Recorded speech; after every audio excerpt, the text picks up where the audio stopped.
guys, thanks for joining us on Family Life today here on YouTube. Make sure you subscribe. You don't want to miss any episodes, so hit the little bell and you'll get notifications and you won't miss anything.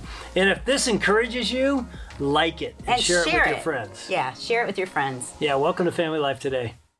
So you sort of have a blind spot. Oh, great. I probably have a lot of them. Every time I bring it up, you deny that it's true. But when you drive... You drive really fast because you hate waiting. You don't want to be late. You don't want to... Does anybody like waiting? I don't. Do you? I know I'm even a worse driver. You are. I mean, I can't even believe but you were like, you whip around people and you go in the passing lane. I'm like, have you ever watched you drive? We are two people who do not like to wait.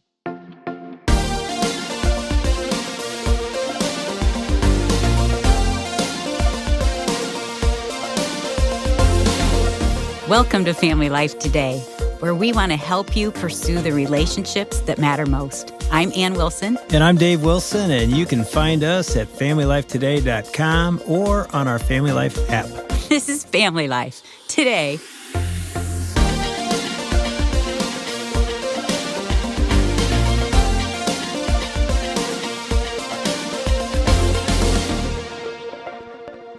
I don't know if we're like everybody else, but I think we might be a little bit like Ron Deal, who's with us today. Ron Deal's our director of Blended here at Family Life, and he's with us. Ron Deal, welcome. And I got to ask you a question. Are you a good waiter? I don't mean waiter like waiting at the table, but I mean, are you good at waiting? No, I'm not good at waiting. I don't know anybody who's good at waiting. What I figured. What's that line from A Princess Bride, that wonderful movie? Wait, I hate wait. I have said that so many times. Yeah, I mean, it's definitely not, I don't know. I'm sure some people are good at it, but most of us aren't. And we're going to listen to an interview you had today on Family Life Today, and I'm guessing it has something to do with waiting. It does. Cheryl Shumake was a guest on my podcast. And she's written a book called Waiting to be Wanted, a stepmom's guide to loving before being loved. Now, just let that soak in for a minute. Like, that's a lot of step-parents' experience. They're loving, and they're eagerly waiting to be loved and embraced and accepted in return. What do you do in the meantime? But here's the thing. I want all of our listeners to hear me on this. This is not just about blended family waiting. This is about life waiting. This is about faith and our walk with God.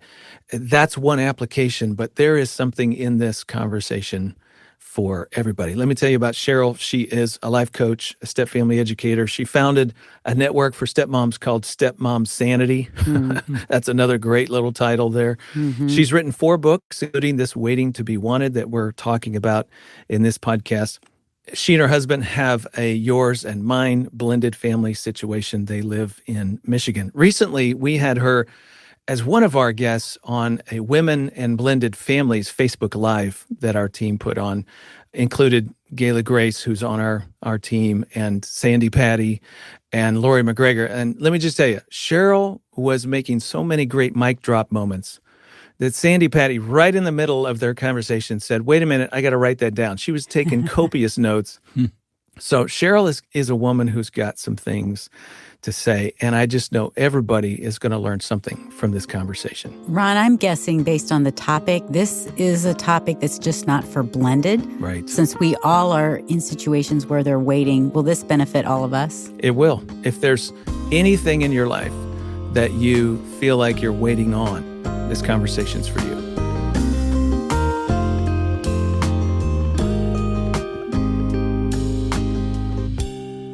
Cheryl, in your book, Waiting to be Wanted, a stepmom's guide to loving before being loved, you say that waiting is not something that most people do well. Mm-hmm. Why is that?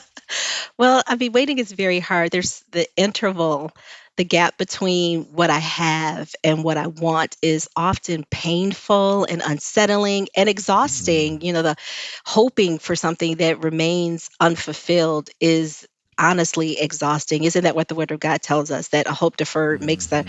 heart sick. And I know for me, all too often, my response to waiting is to do whatever I can do to hasten its end. I want to end the inconvenience that the void causes. And so, my go tos are to fix it, fill it, or finance it. And Hmm. none of Hmm. that brings it to an end. So then I end up frustrated on top of the pain and the unsettling feeling and the exhaustion as well. Waiting is extremely hard. I think what I just heard you say was waiting is hard, so we try to take control because we don't have any control when we're waiting for something. But when we try to take control, then we discover we We still still don't don't have have control, control, right? and we're more frustrated now than ever. Is that what I just heard? That's exactly what you heard. Yes, it is. Isn't it such a vicious cycle, isn't it? Oh, yes, yes. And you're right. That scripture, Proverbs 13:12. I love the Message version of this. It says, unrelenting disappointment Mm, leaves you heartsick. yes, yes, And it's that unrelenting aspect of waiting that just saddens your heart, empties your yes. heart, makes you heartsick. Man, I love the way you said it. It is exhausting. Yes, yes, it is. And I often find that when I am heart sick, that I don't respond well to the Mm, circumstances that are involved in me waiting, because again, I'm focused on relieving the heart sickness, and so, but mhm. but I think too, Ron, that when we rush to end the waiting, that we deny ourselves the pleasure of unwrapping this amazing gift. So as frustrating and heartrending waiting can be, or unfulfilled longing can be, there really is an amazing gift that God has given us in the waiting. Okay, you got to unpack. We got to talk to because yes, from some spiritual eternal standpoint, I totally agree with what you're saying. But the experience is day in and day out. This stinks. Right? Okay, so I'm waiting. It's like a kid waiting for Christmas. Yes, it's going to get here one of these days, but it's not now. Right, right. But what I find though, that what I found in my own journey is that while I was waiting, God used that time. He used that time Hmm. to transform me, to transform my heart, to draw me Mm-hmm. closer to Himself, to refocus Yeah. my attention so that I was no longer panting after the unfulfilled longing, but I panted more Mm-hmm. after Him, and that Hmm. my hopeful expectation was no longer fixed on fulfillment. It was no longer fixed Mm-hmm. on desire. It was fixed on Him. And so waiting is really a tool. I love Isaiah 30:18. It says, "Yet the Lord longs to be gracious to you. Hmm. Therefore, He will rise up to show you compassion. For the Lord is a God of justice." Then it says, "Blessed, happy, to be envied, favored are all who wait for Him." He uses waiting to shift our attitude from just waiting to now Hmm. waiting upon Him. And He never disappoints. He never, ever leaves us wanting for what we truly need. Not necessarily what we desire, but what we truly need. Let's just go one step further with what you just said. So shift what you're waiting for from the thing, Mhm. whatever that is that you're chasing, to waiting on the Lord, and that is something that helps you in the meantime. It does. What does that look like practically? Like for somebody who's listening right now and you're going, okay, so what do I do? Like, how do I do this waiting on the Lord thing? Right. Well, let me say up front that waiting on the Lord is not a passive enterprise at all. It definitely is very active. But Mm, what you're doing is you're determining, God, what is it that you're asking me to do in this moment? And I'm going to obey you. Be that, pick up the phone and call my bonus child and just tell them I mm, love you. mm, Or I'm going to spend a moment in prayer. Or this incident that just happened really hurt me and I need to talk it out. So maybe I need to go and find a therapist and talk through that and work through some of these issues that I'm going through. Waiting on the Lord to change the heart of another individual is not passive. It is not this time where you're just sitting by with inactivity. You're very active in your waiting, but all of it is directed by His Holy Spirit. Okay, so being active, turning to Him, trying to trust Him while you wait. While you wait. It occurs to me as you were talking, like everything in our world trains us not to wait. I mean, we've got 5G for crying out loud. Yes, we do. We've got fast food everywhere. We've got apps. You can order stuff so that when you drive up, it's waiting on you when you get there, or it arrives from Amazon the very next day. We have Right? internet-based church. You don't even have to drive in the car to go to church if you don't want to anymore. All of that sort of really programs us. Like the world almost should wait on us, doesn't it? It does. It really, we've created this very self-focused idea of how to be in this life, of how to interact with individuals. And we despise inconvenience, and waiting is a huge inconvenience. It certainly is. And we despise all that comes along with waiting, the uncertainty and so on and so forth. You're listening to Family Life Today, and we're actually listening to a portion of the Family Life Blended podcast with our Family Life Blended leader, Ron Deal, and a conversation he had with Cheryl Shumake.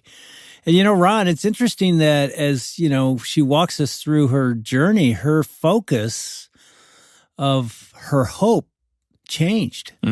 Yeah, it did. As I had this conversation with her, I sort of had a realization waiting is sort of like fasting. It's one of those things that we do that helps us divert our attention away from all the things of life that we put our hope in, our schedules and the possessions that we have and the money we have. And it's, fasting is that I'm not even going to eat food. I'm going to focus on God. I'm going to wait on Him. And that concept of waiting is just like that. Like, I can't trust in anything else. I need to just quiet my soul, focus in on God, and trust Him. Well, Ron, before we get back to this episode of Family Life Blended podcast, tell us about the upcoming summit. Yeah, so the Summit on Step Family Ministry every fall is a 2-day in-person event for ministry leaders. And by that, I mean anybody who cares to invest in blended families and their children. Our theme this year is about grace and loss, so we're going to be unpacking grief in a blended family and what role it plays in bonding and how the family moves forward through time. But then we're going to talk about what we can do and how the church can respond. As you guys know, blended families make up a very large portion of our nation.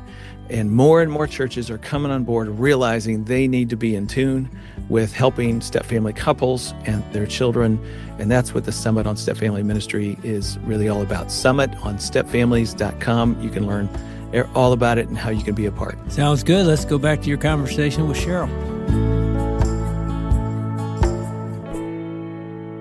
It seems to me that many people in step families, and step parents are a really good example of this, they're always waiting for somebody to open up to them.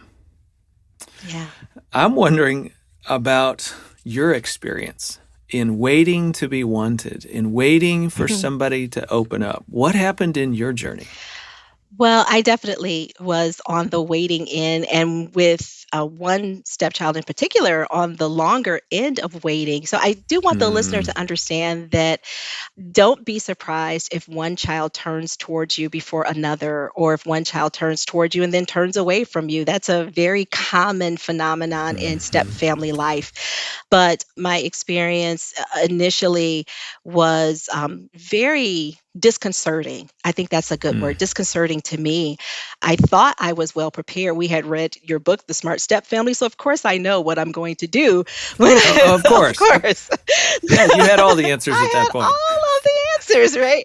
But reality has a way of crushing our expectations. Yes. It really does. And the reality of my family was that it was not so easy to blend. My daughter had recently lost her father, so we had a grieving child, grieving the death of a parent, and we had bonus children who loved me when we were dating and having fun, but now that I'm another adult in the home, didn't quite know how they felt about me, and they let their trepidation be made known. They were very obvious with it, Okay. Okay. for lack of a better term. And so I had to learn how to be very flexible and adjust my expectations, manage them, and really learned how to depend on the Lord and be honest with myself about what I was feeling and honest with my husband about what I was going through, and thank God for a supportive spouse. They make all the Mm. difference in the world. He was very Hmm. supportive in my own journey, and once I learned what waiting was doing for me, not to me, but for me, then it became easier. Not, I didn't do it perfectly, and it certainly was still very hurtful at times, but the journey became easier when I recognized that this was a God thing, that God had called me to this role, and that He would meet me in the waiting. And while He met me in the waiting, He taught me how to love children who were acting out of their own hurt without absorbing all of the pain of their hurtful actions. Okay, there's a whole lot in what you just said. Let's slow it down a little bit. Sure. So, um, how old were the kids, the bonus children? My bonus children, when we got married, they were 12 and almost 9 at the time. And I call our family a super blended family because Okay. my husband had a stepdaughter from his first marriage, and Okay. she's right in the fold as well. She's the oldest, and at that time, she was 21. Okay, so 21, then 12, 8, and And my daughter at the time was 14. got it. Got it. Okay, so there it is. Everybody's on their own journey. We all know that. We've talked about Different this on stages this of podcast life. many times before. Right. Different stages of life, different developmental issues going on with children and stages for children. And so different levels of openness to step parents and step siblings and all of that. In the beginning, when those expectations, and by the way, I love this quote in your book, waiting on the heart of your stepchild to turn towards you is a graduate level course in unmet expectations. Yes. That's really good. While you're waiting and you're realizing this is not happening the way I thought or hoped that it would, and at first you're feeling that angst, what did you do? What were you feeling the most? I guess that's really what I want to know. Like, what were those key emotions that you were feeling? Was it rejection? What was it? It was definitely rejection. I felt out of place. I knew what my role was in my own conventional family. And even after the divorce, I was still the head of the household. I was the mom in the home. My place was very secure. So I certainly was feeling a little unsteady as well, which was not usual. And I felt not always connected. And so I don't, we don't like disconnection at all. I don't. I want to be connected to the people that are around me. That was very hard for me. And there was actually a time I actually ran away. That's Huh.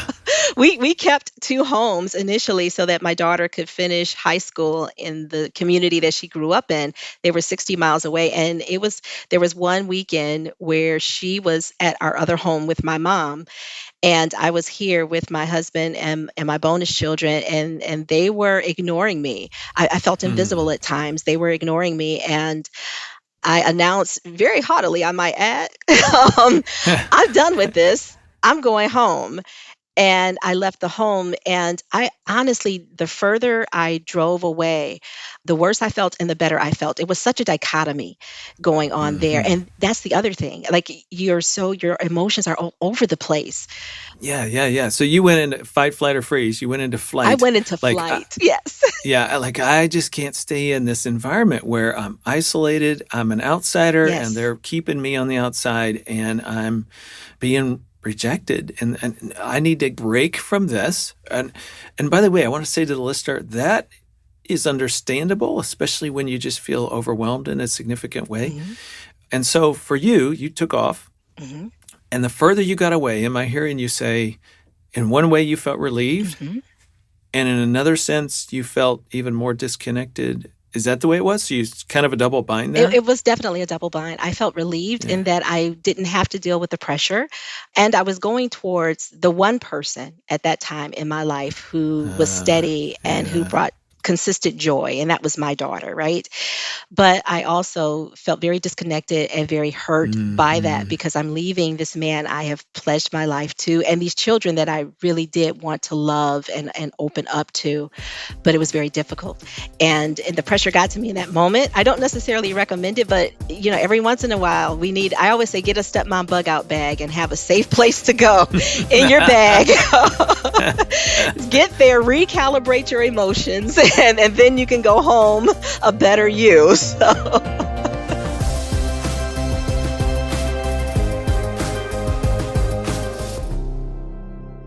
So we're listening to a conversation Ron Deal, who's with us, had with Cheryl Shumake about a really interesting blended family situation. But as well as anybody, Ron, that's probably pretty common. I'm just you get to the point where you need a break. I'm just going to say every mom can feel that, where I need to pack a bag like that. I like that idea. Yeah. And she got away for the weekend. She did. You got to do some self-care and refresh every now and then, so that, you don't just do, a lot of people today will say things like, I'm doing self-care, which means I am not being responsible for anything anymore. Like, no, that's not really the way it works. It's self-care for the purpose of being able to rejuvenate and bring back a better you, as she said there in that last statement, so that you can come back and serve again. And really, guys, that's the hard part. For anybody who's listening, mom, dad, married, not married, whatever the case may be, we all have situations in our lives where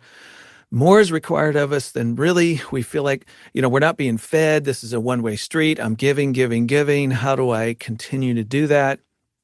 Sometimes we just got to pull back, wait on the Lord, and have Him rejuvenate who we are and help us go forward. I know I'm not good at this. I don't know about you, Ron, but I can run and run.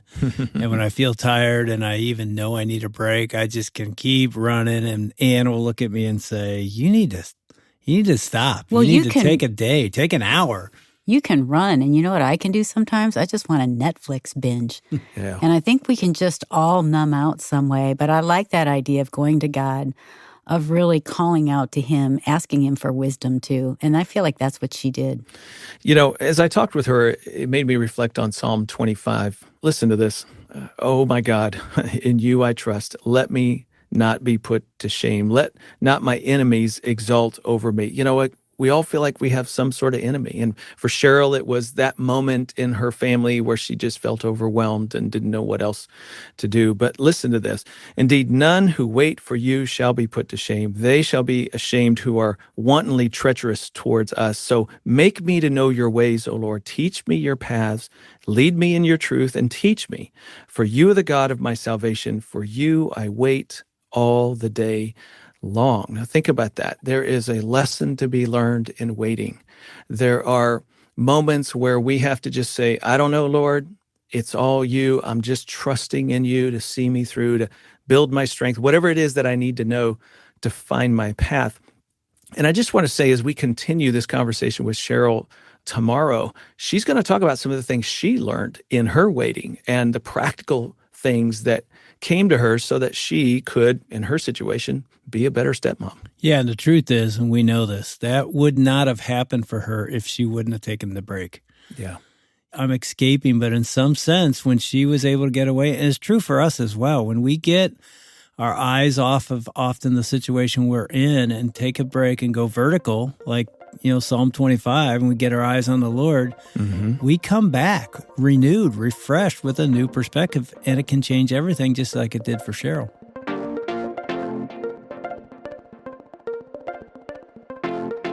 You've been listening to Dave and Ann with Ron Deal on Family Life Today.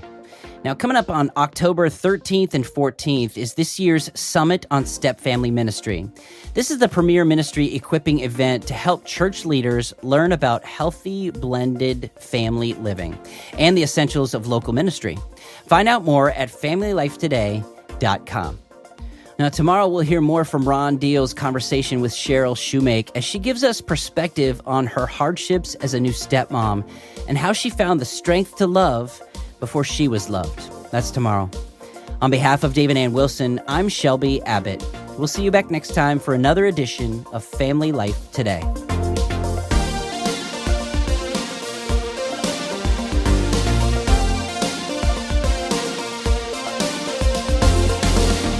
Family Life Today is a production of Family Life, a crew ministry, helping you pursue the relationships that matter most.